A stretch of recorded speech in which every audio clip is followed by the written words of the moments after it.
bismillaahi raxmaani raxiim kulanti wacan oo wanaagsan dhammaan baa khiyaartana dhegeysanaysaa halkani waa dhexnimo media.com kuna soo dhawaada barnaamijkeennii ka faa'iid oo aynu toddobaadkana ku soo qaadan doono faa'iidada uu leeyahay lawsku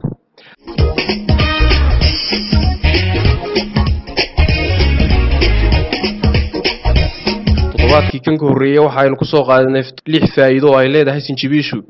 toddobaadkana waxaanu ku soo qaadan doonaa faa'iidada uu leeyahay cunista lawsku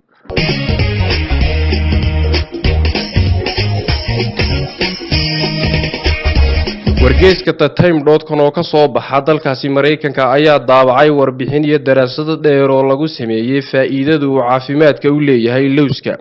daraasadan oo qaadatay muddo dheer oo laga sameeyay lawska ayaa waxa laga ogaaday in dadka mar walba cuna lawska inay ka caafimaad badan yihiin kuwa aan lawska cunin daraasadan oo ay sameeyeen koox caalami ah oo lagu daabacay BMC Medicine ayaa waxa lagu sheegay in lawsku yareeyo cudurrada ku dhaca wadnaha kansarka iyo waliba sonkorowga ama kaadi macaanka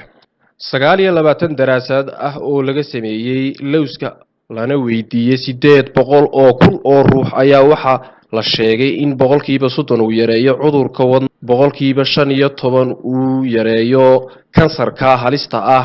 boqolkiiba 40 ayaa lagu warramayaa inuu cunista lawsku uu hoos u dhigo cudurka ay Soomaalidu u taqaano kaadi macaanka qof walba waxa uu wanaagsan inuu maalintii ugu badnaan 20 gram oo midhaha lawska ah uu cuno ayay daraasadan lagu sheegay waraysi lala yeeshay in ka badan 800 oo kun oo qof oo aadka u cuna midhaha lawska ayaa waxa lagu dareemayay caafimaad iyo inay ka caafimaad qabaan kuwa aan cunin lawska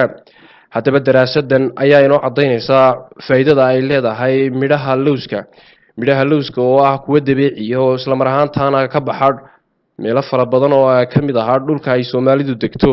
inta badan barnaamijkeena dhageystayaal waxaynu ku soo qaadanay faa'iidooyinka ay leedahay cuntooyinka dabiiciga ah balse waxaynu ka eegi doonaa dhinacyo kale oo fara badan intaynu toddobaadkan ka xiga ku kulmi doono waxaan idinkaga tegaynaa nabadgelyo